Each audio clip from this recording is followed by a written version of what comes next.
नमस्ते। इस वीडियो में हम जानेंगे श्रेणी क्रम समूहन और पार्श्व क्रम समूहन किसे कहते हैं। पिछले वीडियो में हमने आपको बताया था कि इस प्रतिरोधकों का समूहन दो प्रकार के कौन कौन से। तो पहला हमने बताया था आपको क्या, श्रेणी क्रम समूहन, और दूसरा बताया था आपको पार्श्व क्रम संयोजन यानी समूहन।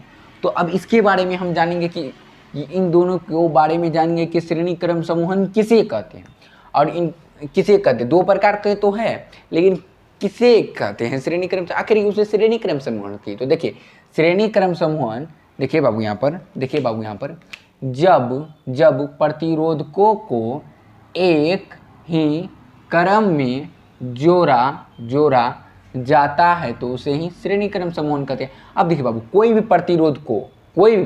जब प्रतिरोधकों को एक ही क्रम में जोड़ा जाए बाबू, तो एक ही क्रम में उन्हें क्या किया जाए, जोड़ा जाए। जब उसको एक ही क्रम बाबू मान लेते हैं कि बाबू अगर वो एक है, मान लेते हैं तो वो एक ही रहेगा, समझे कि नहीं। तो उन प्रतिरोधकों को एक ही क्रम में जोड़ा जाए तो उन्हें एक ही क्रम में जोड़ा जाता है।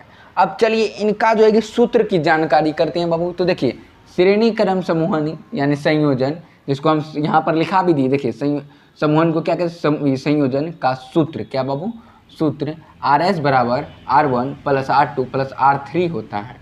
क्या होता है बाबू, R1 plus R2 plus R3 होता है। इसको आप याद कर लीजिएगा बाबू अच्छे तरीके से, क्योंकि इसको जो है कि बोर्ड एग्जाम यानी कि आप क्वेश्चन बैंक पलटा लीजिए, आपको वहाँ पे मिल जाएगा कि ये आपका रहेगा कि श्रेणी क्रम संयोजन का सूत्र क्या होता है।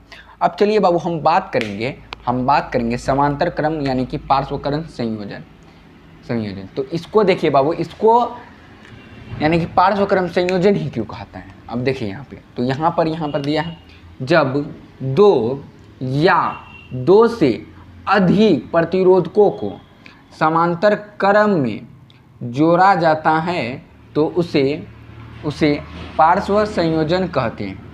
यानी कि बाबू जब दो प्रतिरोधकों को आपस में जोड़ा जाता है, जब दो या दो से अधिक प्रतिरोधकों को आपस में मतलब कि एक ही समांतर क्रम में जोड़ा जाता है तो उसे पार्श्व क्रम संयोजन कहते हैं। अब देखिए बाबू, इसमें जो है कि हमारे घर में जो लगा रहता है बाबू, तो वो समांतर क्रम संयोजन ही लगा रहता है। अब क्यों, क्योंकि वहाँ पर जो है कि एक ही प्रकार के वोल्टेज रहता है, तो समान प्रकार का हर समय पर हर रूम में हर जगह समान प्रकार मतलब समांतर यानी कि समांतर प्रतिरोध रहता है, ठीक ना। यानी कि उसमें जो है कि वोल्टेज जो है कि समान रहता है और उनको जो है कि प्रतिरोध भी समान रहता है। तब ना देखते हैं एक जगह हम विद्युत धारा को प्रतिरोध बंद कर देते, यानी कि उनको बंद कर देते, तो उनको जो है कि ऑफ कर देते हैं तो दूसरी जगह भी पता चलता है, तो उनका जो है कि समांतर रहता है, ठीक ना।